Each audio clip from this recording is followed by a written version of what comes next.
Hashem, we are on page 388, and it says Ramchal concludes his explanation of how accessing those hashpa'ot enables one to transcend the norms of nature. He says, on the basis of this stands man's capability of utilizing the existing beings in a spiritual way, as we have mentioned above, as well as his ability to perform great, powerful acts that would not be possible through the utilization of a physical nature. So he explains.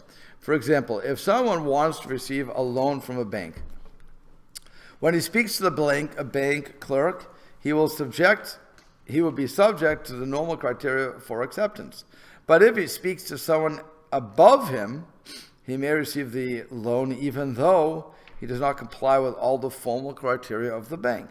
Similarly, by mentioning one of Hashem's names, a person can perform quote-unquote powerful acts, and utilizing the world in a spiritual way has a much greater impact than doing so in a physical way. So he says this is so because Hashem prepared the order of existing beings and their mechanisms?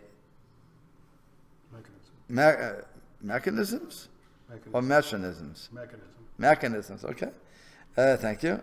And it says, in Das Tevunot, the Ramchal uses the image of a clock where all the gears are interconnected. Thus, in addition to the various orders within Hashem's creation, there are also mechanisms connecting one to another. Here, the Ramchal appears to be using the image of a mechanism in the context of the connection between the spiritual source of an object and the physical end product that he's been discussing. Okay, so in such a manner that they are all interconnected to one another. Thus, the entire creation is interconnected, so that when one part is affected, the rest of creation is affected as well. This is also what people call the butterfly effect. I do something over here in South Bend. It's felt in China, the effects that we can have. This would also be for all those people who are into global warming, global climate change, whatever else. This is also the same sort of thing that what we do here can have an effect over someplace else. So it doesn't necessarily mean if I don't see it now that nothing's happening. It's a chain reaction.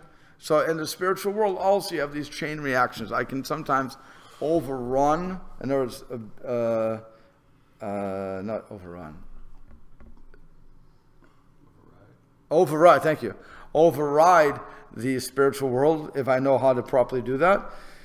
I caution once again that we are not, he's just giving an explanation as to what's happening. I wouldn't advise anybody to go home and try to do this at home. You need a real guide for this. This is, we are just pikers. We're nothing. We don't understand what he's really talking about. Okay, let's understand that. We don't really understand what the Ramchal is dealing with, and that's why you're reading the words, you're trying to understand it. We don't know what the spiritual powers are. We never will know what the spiritual powers are because, for the most part, we don't have a guide for that. And we will not be getting a guide. No guide is going to come to South Bend, Indiana, to teach us how to use all these things. You'd have to study 4 years, go through a lot of, basically, probably get 3 PhD, the level of 3 PhDs, show your desire, true desire, and abilities to the person who could actually teach you this. And then once you've done that, guess what? You won't want to use it anyway because you'll realize this isn't something to play with.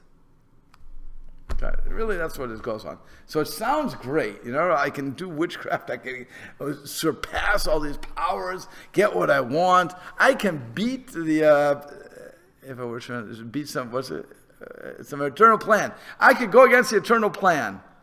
I could get my riches if I just said the right things and had the right intentions.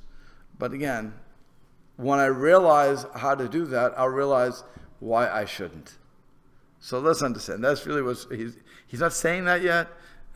I'm assuming he will say it sooner or later, but really that's what you have to understand. That just keep going on, observe the Torah, do what we're supposed to do, study the Torah, no problem. But he's explaining why you see some people doing these sort of things. Again, those people who know how to do it. Just as none of us are going to do brain surgery, right? You have, okay. None of us, I don't think, you did brain surgery? Just on TV. Just on TV, okay. There you go. Just as none of us are really going to get into brain surgery, even if we would learn how to do it or watch TV and say we can do that too, none of us are going to be crazy enough to actually take the knife and cut it. Actually, matter of fact, with the exception of you, I don't think anybody's ever cut into a person. Am I correct? Right. You have? Okay, fine. Not you. Behind you. Okay, so two people here have cut into a person. I know that I would not want to take that knife and go, psh, I'll cut a steak and I'll eat, but I will not cut something live. Okay, I don't think I have the capabilities. And so again, if I would learn how to do that, and that would make sense to me, I still wouldn't take it unless I had a guide to show me how to do it, which is why we have, what do they call it, internships for the students? Well, rounds? Residencies. Residencies, thank you, that's the word I was looking for.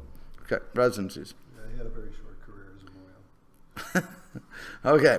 Furthermore, they all depend on the hashpa'ot of Hashem that we have mentioned in such a way that when one of the hashpa'ot emanates downwards through the utterance of one of Hashem's names, as we have mentioned, it will cause an effect that will descend until the very end of the concatenation of the physical world. And he says, the utterance of Hashem's names has an initial impact on the highest spiritual source of hashpah with which it is connected. But since all levels of creation are interconnected, it will also have an impact on the entire hierarchy of the concatenation down to the physical end product. Thus, just as the Ramchal explained above in section 5, that by uttering Hashem's names, hashpa'ot, that manifest themselves in a natural way, emanate downward into the physical world. The same is true regarding the hashpa'ot that transcend the laws of nature. They emanate downwards all the way into the physical world, which leads to events that transcend nature.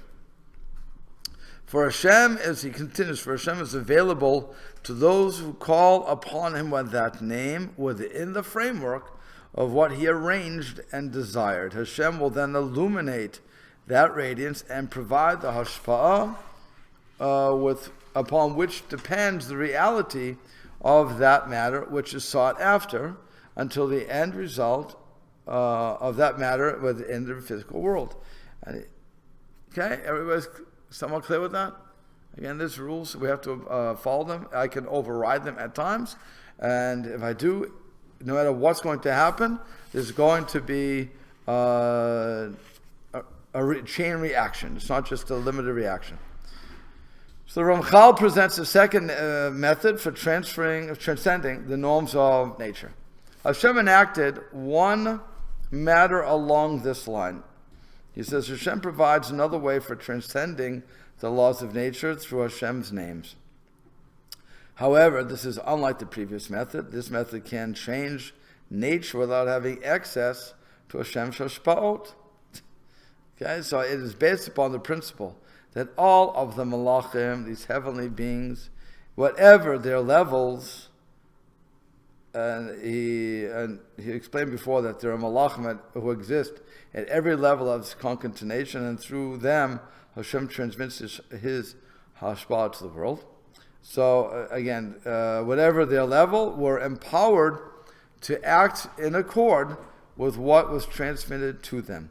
Now they constantly act only in accordance with the order that Hashem has arranged for the continuous guidance of the world through the laws of nature. Why is that true? Anybody remember why that's true? Why don't they try to change? Because they know they can't get higher level. Correct. They know they can't get a higher level. They know that this is what God wanted for them. And it's a very interesting philosophy, really.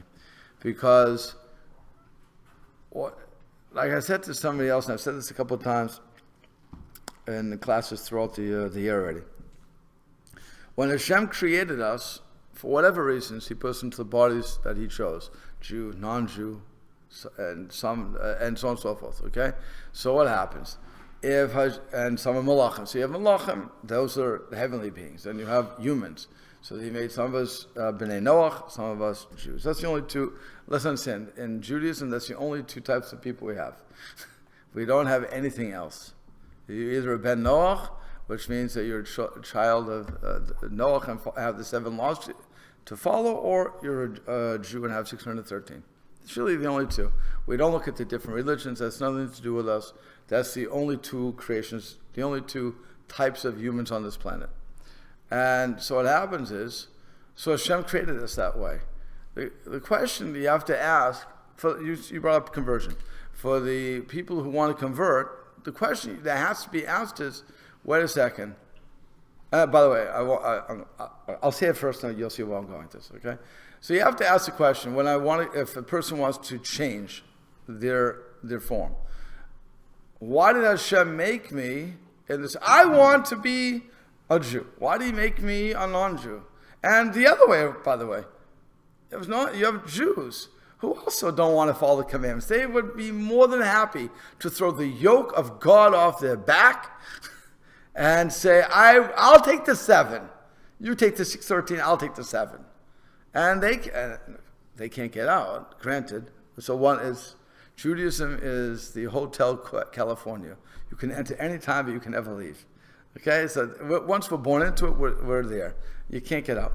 But I'm sure that some people were thinking, no, but I want out, and the other way. So to that, you have to say to yourself, why did God put me into this system? Why either Ben Noach or Jew? Why? So God is telling us, obviously, that this is what's best for your neshama, for your soul. And that's where how you're going to ascend back. So then the question you ask is, wait a second. But we know that people do convert into Judaism. And they become very good Jews. They follow the laws and everything else.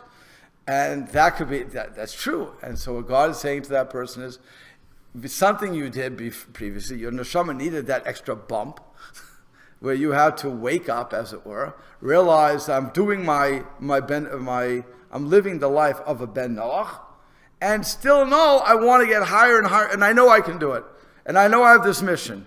Well, maybe that's what the neshama needed for whatever reason. I don't know why, but it needed that. So God made you into that situation where you had to bump it up, as it were.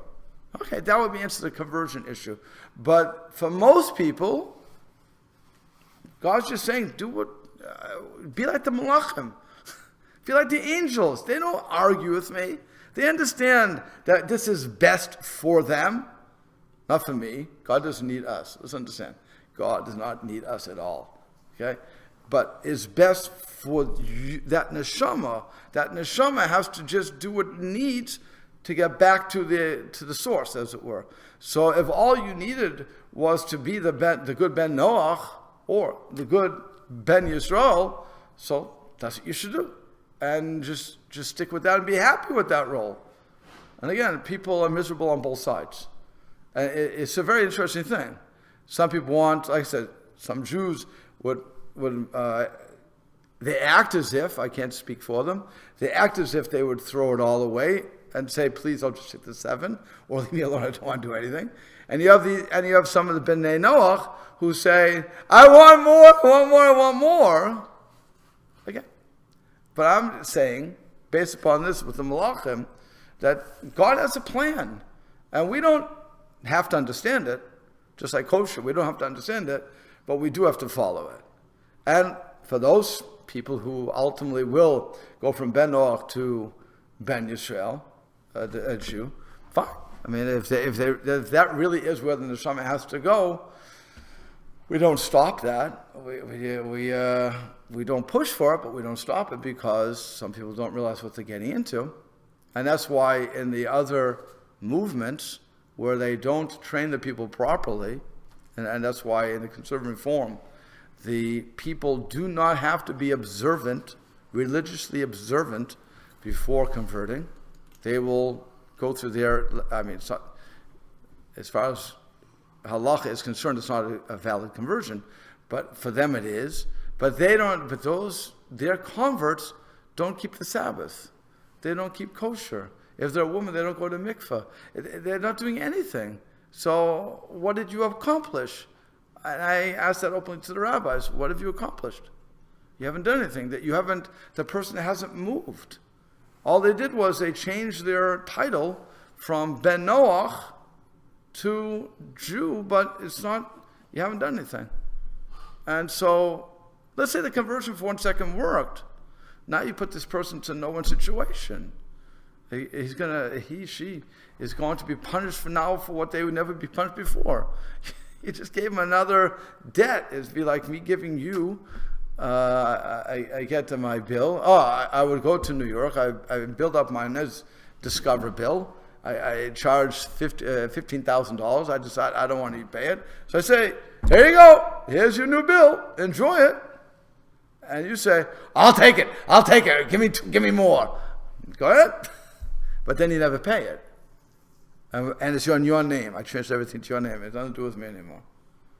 So, why would somebody want to do that? So I think that when the rabbis do that, and I'm picking on my colleagues, yes, but I don't know what they're trying to accomplish. We, on the other hand, and this is a recent vintage, I must admit, by recent I mean the past 50 years, we make sure that our people are already observant all the way through, totally observant before the conversion process takes place. That way, they're already there. It's not. You know what you're buying. You know what you bought already. Okay, you drove the car. You know exactly what you have. You know the bumps in the road. So now, if you say you want to do it, fine. We say kol hakavod, all the honor to you. But so if somebody's going to do that to the poor Ben Noach or Bat Noach, it'd be nice for the girls too. Bat Noach would be a woman. So that's fine. I have no problem with that. If the person really wants it, fine. And they're saying that's what my neshama needs. It could be. But what I'm pointing out here is the malachim never can do that because they don't have free will, period. But they also recognize that Hashem is the one who put them there. And that way the malachim are very powerful. And that way we have to become powerful and recognize that Hashem gave us a job, regardless of what that job is, and we have to complete that job without bellyaching too much. Okay? So it says, now they constantly act only in accord with the order that Hashem has arranged for the continuous guidance of the world through the laws of nature. However, they have within their power a greater capacity for performing this act than they are actually doing on a constant basis. He says, for example, if certain malachim function only during the night, using the appropriate name of Hashem can cause them to perform their actions by day. Oh, now we're getting into interesting concepts. I have a malach that normally is only acting at night. If I say the name of the right name of Hashem, then I can make that guy work overtime. Poor guy. Okay, now they don't know day versus night, and with greater strength and power while when acting outside of the constant order. He says, if they act generally with a certain amount of strength, the name of Hashem can compel them to act with greater strength than usual. In this manner, on many occasions, they can be used in the act of miracles and wonders that are initiated in the world in accordance with Hashem's will, whenever he so desires. This is, as Ramchal explained above, Hashem performs miracles in the world through his intervention with the normal functions of the malachim. The Ramchal will now explain how people can transcend nature by accessing these malachim. Okay? So Hashem desired and gave glory to his name. And he explains it's a glorious distinction that by merely uttering one of Hashem's names, a malach will respond to it. So he says, okay, right. So that when one utters over the malachim, corresponding to the order that he just arranged, over the malachim of one particular nation, and here the Ramchal writes that the function of the Hashem's name is to arouse the corresponding malach to do its work when a person utters a specific name. So then the name of Hashem has associated with the hashpa'ah, on which the entire matter depends. The malach will then be compelled to act with that additional strength through which he has been empowered for the performance of that action, in the manner that is compelled to by the one who utters Hashem's name in reference to it.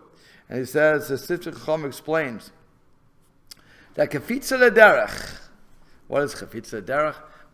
The wormhole effect. I start off at one place, I walk, I'm at the other place. It's not the Flash. Flash has to go all around the world to get where he's going. The wormhole is I enter here, and I end up over there in 1 second. Teleportation? Teleportation is fine. I don't mind. Beam me up, Scotty. Any one of those things. Okay? It's You're not actually going the entire distance. right, I'm not going the distance. Yeah. I will, right, I just get shot over there. That's what we call Chafitza Haderech. You make the way jump.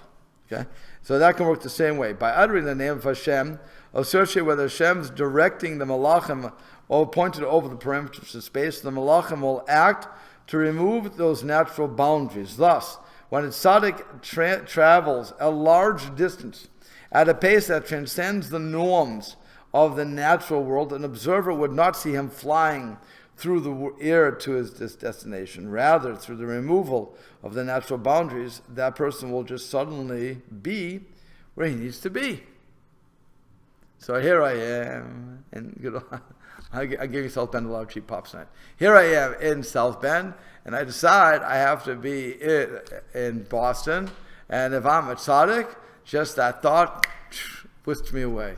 And you're now sitting in front of nothing, except hearing this thing go on by itself. Now, can you imagine if that would happen? What would you call me for that? Anybody? What would you call you? What would people call me if I could do that? Magician. A witch, warlock, some crazy. No, if they would see it, they would try to figure out how do you do that. But nonetheless, sorry? They might say you're exotic. I doubt that. Okay.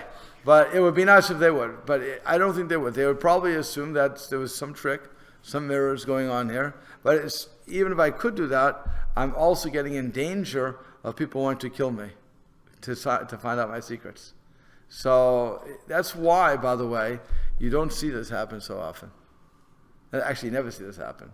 Even if the person would know how to use the magic, if you will, use these wormholes, it doesn't happen, which is why you have, in the times of the Holocaust, nobody was disappearing. You had to have tzaddikim. You had righteous people who know how to use the system here. And yet nobody's disappearing. Why aren't they disappearing? Because they realize they can't use these methodologies, and they realize that if I do this wormhole trick, then there will be repercussions in other places. So again, I have to just let Hashem do what Hashem's going to do.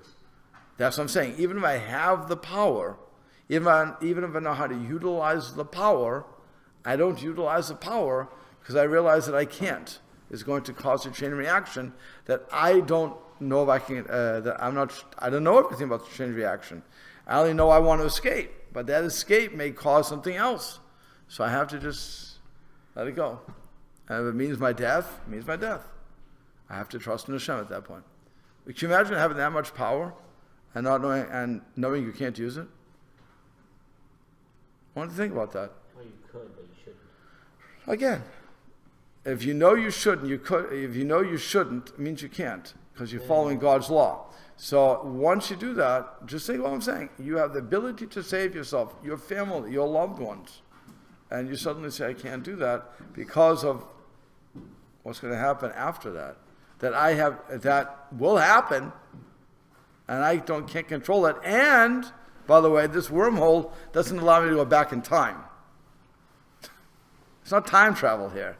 Even if it was time travel, who knows how that would affect everything? I mean, can I keep playing with time? That'll be another question. So it's, but that's, again, you're getting into the heart of why you don't see these miracles today. Or ever hearing of these miracles of people doing this, with the exception of people in the Bible. You see, it was Yaakov. Yaakov was going to to live with Lavan, and he was coming back. He passed the place where his fathers prayed, and he went through a wormhole when he realized he did, and boom, he was there. Eliezer, when he was going to get a wife for Isaac, it says he went from where he was to Aram Naharaim in a day. Look on a map. This is an impossibility. Again, a wormhole. Why he merited to go through this wormhole, I have no idea. But he went through this Kefitza Derech. I'm using wormhole. Okay, he went through that, and bang, he was there. And he found her. When he brought back Rebecca, he didn't go back through that wormhole. He took the time to get back. Okay, so there are times that people do this, but we only hear about it via tradition. We don't hear everybody saying, the guy was here and he disappeared. You just don't see that. Okay. Well, you do, but the logical explanation is he went at night. He went at night. Say it again? We do hear about it with the logical explanation, like, oh, he stealthily went out. Okay, but that's what I'm saying. He's right in front of you right now and he disappears. You don't hear that. You have many, by the way, in Hasidic stories you have many times about the Baal Shem Tov who was traveling and he said, let the horses run free. And the horses went hundreds of miles, blah, blah, blah, blah. That's all, if you go to any Baal Shem story, they're all with horses, let them go free. They went thousands of miles. Kefitza Derech, again, the stories. Did it happen? I'm not going to deny them, but I'm also not going to say 100% they happened. Stories. And that's what we call the legends. I don't know. But maybe they did happen. And again, he was a tzaddik, so he possibly could have done it, but I don't know why he needed to have the horses go. Why go with the horses? Go yourself. You know how to manufacture this. So, okay. Now, the Ramchal summarized what we learned so far. He says, consequently, there are two principles in this matter involving once transcending the norms of nature. The first is the utterance of Hashem's name, the way one would call out to him in order that he would respond. In this manner, he can draw a hashpa'ah from Hashem toward him, and through such emanation, various matters will be initiated. The second involves compelling the malachim through Hashem's names to act as they are capable of, but more powerfully than a constant order would have them do. Either way, again, you have to know what you're doing with these things. Like I keep saying, I'll flash it across the screen. You should not try this at home. The Ramchal, by the way, the interesting is, the Ramchal's not telling you the names. He's not telling you anything. He's saying this, if you know what they are, to this, you would use those names and you would transfer. If you know how to get to the malachim, then this is what will happen.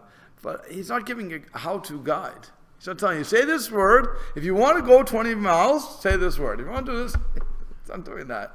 That's why it's so interesting that he's telling us, in theory, this is how they did it.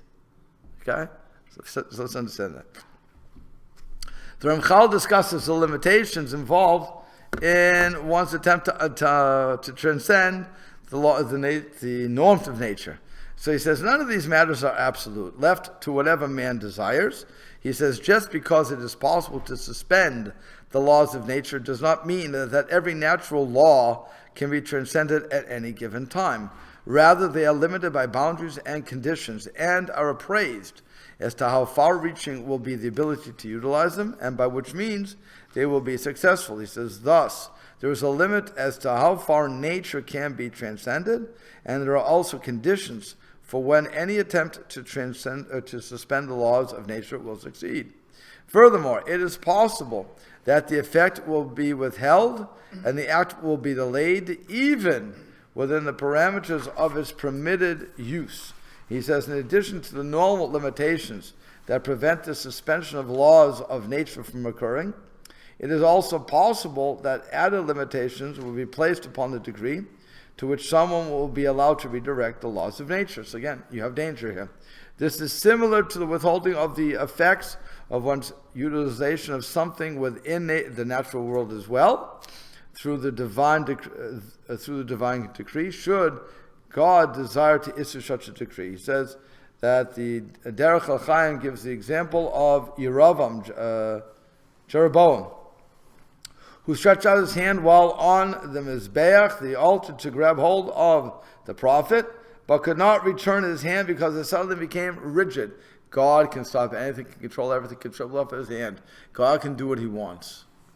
Okay, and so nothing is really going to stop God, if you will. So even through a divine decree, he can stop something.